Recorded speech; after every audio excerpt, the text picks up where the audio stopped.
Answer সদস্যরা কাজে যোগ না দিলেও স্বাভাবিক রয়েছে চট্টগ্রাম শাহ আমানত আন্তর্জাতিক বিমানবন্দরের কার্যক্রম।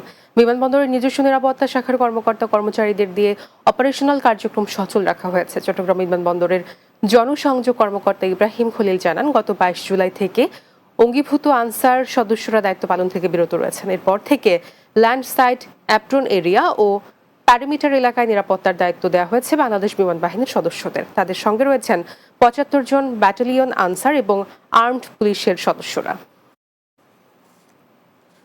গাউসিয়া কমিটির উদ্যোগে বন্যায় কবলিত প্রায় ৫,০০০ পরিবারের জন্য চট্টগ্রামে প্রস্তুত করা হচ্ছে ত্রাণ সামগ্রী। নগরীর একটি কনভেনশন হলে বন্যায় দুর্গত মানুষের জন্য বিভিন্ন সামগ্রী প্রস্তুত করা হয়। এ সময় এসব কার্যক্রম তদারকি করেন সংগঠনের সদস্য মাহবুবুল আলম, তস্কির আহমদ, ইলিয়াস আল কাদেরি সহ অন্যরা। গাউসিয়া কমিটি অন্যান্য বারের মতো এবারও শুরু থেকে বন্যা কবলিত মানুষের পাশে গুরুত্বপূর্ণ ভূমিকা রেখেছেন। ভবিষ্যতেও এ মানবিক কার্যক্রম অব্যাহত থাকবে বলে জানান কমিটির দায়িত্বরতরা। চট্টগ্রামের ধনিয়ালা পাড়ার মহল্লা কমিটির দ্বিতীয় বর্ষপূর্তি উপলক্ষে দোয়া মাহফিল হয়েছে।